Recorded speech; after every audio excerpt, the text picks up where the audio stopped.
রাজ্যে প্রায় ৬-৭ দিনের পেট্রোল ডিজেল মজুত রয়েছে। স্বাভাবিকভাবেই রাজ্যের মানুষের প্যানিক হওয়ার কোনো কারণ নেই। রিমালের দাপটে লামডিংয়ের রেল লাইনের ওপর ধস পড়েছে, তার জন্য আপাতত রেল যোগাযোগ বন্ধ হয়ে রয়েছে। তার পরিপ্রেক্ষিতে রাজ্যের পেট্রোল পাম্পগুলিতে দীর্ঘ লাইন পরিলক্ষিত হচ্ছে।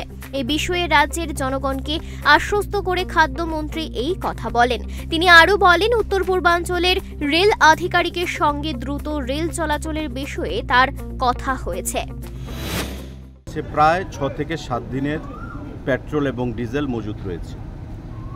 এটা ঠিক যে বদরপুর এলাকায়, আমাদের লামডিং এলাকায় ট্রেনের যে রাস্তা ট্র্যাক, তাতে কিছুটা প্রকৃতির কারণে কিছুটা অসুবিধার মধ্যে পড়তে হয়েছে রেল আসা যাওয়ার ক্ষেত্রে, কিন্তু ড্যামেজ হয়নি। কোথাও জল একটু বেশি আছে, কাদা জমে গেছে, কর্দমাক্ত হয়ে গেছে, এবং এনএফ রেলওয়ে থেকে সেটা সারাইয়ের কাজ, যুদ্ধকালীন তৎপরতায় কাজ হচ্ছে। আমাদের কাছে প্রায় 1 সপ্তাহের স্টক সেখানে রয়েছে। পেট্রোল পাম্পগুলোতে আমরা কিছু লাইন লক্ষ্য করছি বিগত 2 দিন ধরে। মানুষের মধ্যে এমন একটা ধারণা হয়ে গেছে, কয়েকদিন আগে আপনারা দেখেছেন যে আসামের ঝাটিঙ্গাতে ডিসরাপশান ছিল, রেল ড্যামেজ ছিল, কানেক্টিভিটি। তার জন্য প্রায় 10 থেকে 12 দিন পেট্রোলিয়াম প্রোডাক্ট আমাদের চাহিদার তুলনায় যোগানটা কম ছিল, কিন্তু এর অর্থই নয় যে সম্পূর্ণভাবে বন্ধ হয়ে গেছিল। চাহিদার তুলনায় যোগানটা কম ছিল, তাই ভিড় ছিল। তো এখন কিন্তু বর্তমানটা এমন নয়, আমাদের অনুকূলে রয়েছে। প্রকৃতি আপনারা জানেন যে রিমাল সেখানে তার তাণ্ডব ঘটিয়েছে, এবং তার থেকেই এই প্রকৃতির আমাদের এই আসামের সঙ্গে যে কানেক্টিভিটি, সেটা আমাদের মাঝে মাঝে বিচ্ছিন্ন হয়ে যায়। এবার প্যানিকের কোনো কারণ নেই, আমাদের কাছে সাফিসিয়েন্ট স্টক রয়েছে, 7 দিনের স্টক আছে প্রায়। রাজ্যের ন্যায্য মূল্যের দোকানগুলির মাধ্যমে জনগণের কাছে সঠিক এবং গুণমান সম্পন্ন খাদ্য সামগ্রী পৌঁছে দিতে সচেষ্ট রাজ্যের খাদ্য এবং জনসংভরণ দপ্তর। ত্রিপুরা সরকারের খাদ্য দপ্তরের তরফে ন্যায্য মূল্যের দোকানগুলিতে সরবরাহের জন্য রেশনের জন্য আটা মিলগুলিকে গম দেওয়া হয়। তার পরিবর্তে মিলগুলি আটা, ময়দা, সুজি সরবরাহ করে রাজ্য সরকারকে। বৃহস্পতিবার দুপুরে উষাবাজার সংলগ্ন পায়োনিয়ার আটা মিল এবং বোচংনগরে শিল্প কারখানা সহ আরও কয়েকটি মিল পরিদর্শন করেন।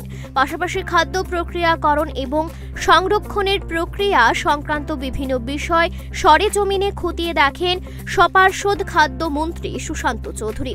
মন্ত্রী আরও জানান, ত্রিপুরায় ন্যায্য মূল্যের দোকানের মাধ্যমে কম দামে মানুষ খাদ্য সামগ্রী পাচ্ছেন।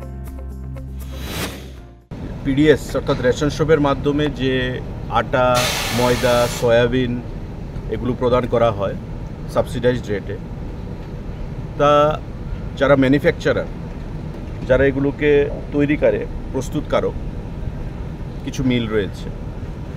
তো আমাদের এয়ারপোর্ট স্থিত একটা মিল রয়েছে, যাতে আমরা সকালে গেলাম, বোচংনগর গেলাম, আজকে এখানে আমরা সিস্টার এই কোম্পানিতে এসেছি, director food, additional director, deputy director, তাদেরকে সঙ্গে নিয়ে, এবং আজকে সারাদিন আমরা এই মিলগুলোকে ঘুরে কোথায় কিভাবে এই জিনিসগুলো হচ্ছে, গুণগত মান বজায় রাখা হচ্ছে কিনা, সেই জিনিসগুলো আমরা দেখছি। এবং আমাদের রাজ্যে যে পিডিএস সিস্টেম, এটা ভারতবর্ষের অনেক রাজ্য থেকে খুব শক্তিশালী সিস্টেম। আপনার ভারতবর্ষের অনেক রাজ্য রয়েছে যেখানে পিডিএস সিস্টেম নেই, কিন্তু আমাদের রাজ্যে এই পিডিএস সিস্টেমটা যথেষ্ট শক্তিশালী, সংঘবদ্ধ, এবং মানুষ প্রতিনিয়ত কম দামে সাবসিডাইজড রেটে অনেক জিনিস তারা পাচ্ছে। সকল বেকারকে সরকারি চাকুরির ব্যবস্থা করা সম্ভব নয়, তাই ত্রিপুরার শিল্প উদ্যোগী বেকারদের শিল্প স্থাপনের জন্য এগিয়ে আসার আহ্বান জানান খাদ্যমন্ত্রী। উৎসাহী শিল্প উদ্যোগীদের রাজ্যের শিল্প দপ্তর সাহায্যের হাত বাড়িয়ে দেবে, তাহলে ত্রিপুরা শিল্প উন্নয়নের ক্ষেত্রে আরও এগিয়ে যাবে। কারণ শুধু খাদ্য সামগ্রী সহ বিভিন্ন সামগ্রী উৎপাদনই নয়, রাজ্যের বিভিন্ন শিল্প কারখানা এবং আটা মিলগুলিতে ভালো সংখ্যায় লোকের কর্মসংস্থানের সুযোগ তৈরি হয়েছে। Bureau report, Times 24। গ্যাস, অম্বল, গলা বুক জ্বালা ও পেটের অন্যান্য সমস্যার থেকে সুরক্ষিত থাকতে ব্যবহার করুন গ্যাসনল। অরিও ফার্মা, 5 দশক ধরে মানুষের ভরসা।